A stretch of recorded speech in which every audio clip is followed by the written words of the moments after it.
Hi everyone, welcome to the Graceful Skinny Vlogs.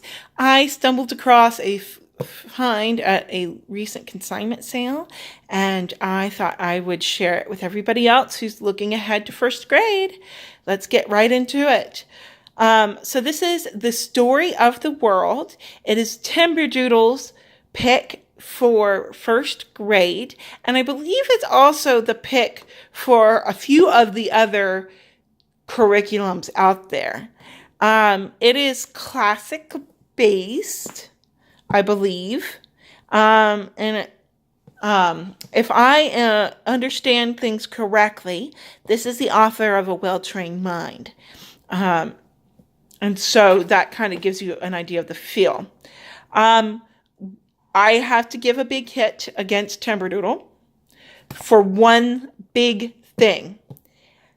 You need to know that if you are a family who is looking for a truly secular curriculum without mention of Christianity in it, this is not for you. It is listed, Timberdoodle has this listed as part of the secular curriculum for first grade.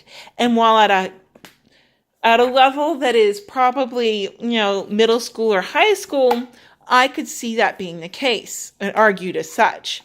However, this goes through the history of ancient times, including Christianity, including quotes from the Gospel of Luke,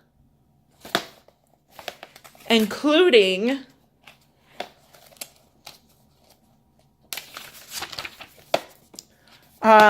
Jesus and his resurrection. And they get around it by saying Christians believe this. This is what the Bible says.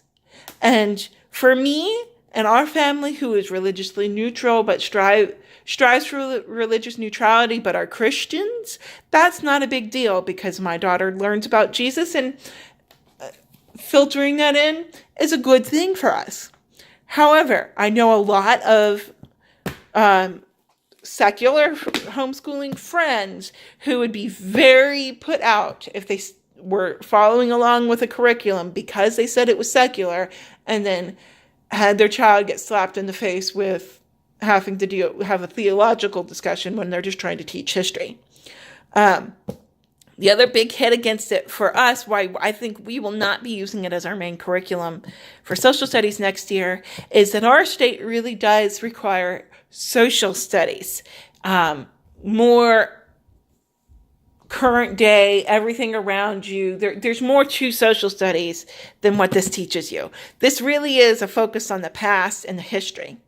One thing I will say, I am kicking myself because when I grabbed this, I was just thinking in terms of doing it for the review for this, and I'd flipped through and not thinking I had engaged a whole lot, and I left behind the audiobooks, and before I could go back and grab them for myself, somebody else had bought them.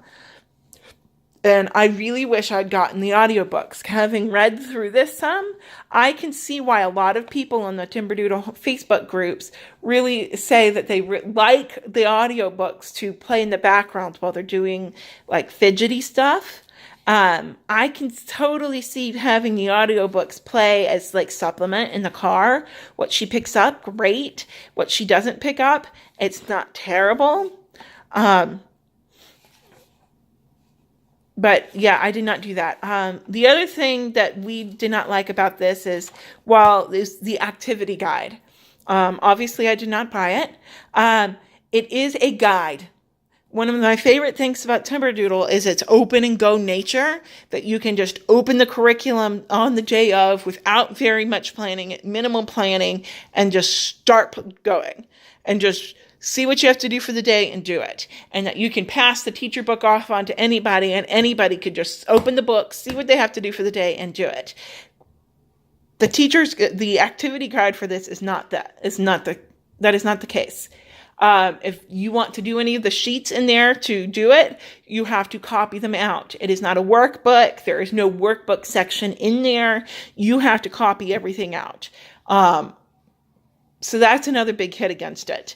But like I said, I do love it. The way that they word thing is kind of fascinating. And I found on YouTube a section where somebody had like copied over some of the CDs. And I am thinking that I am going to try to get my hands on some of the audio CDs, because I think it would be a very fascinating way to learn about history.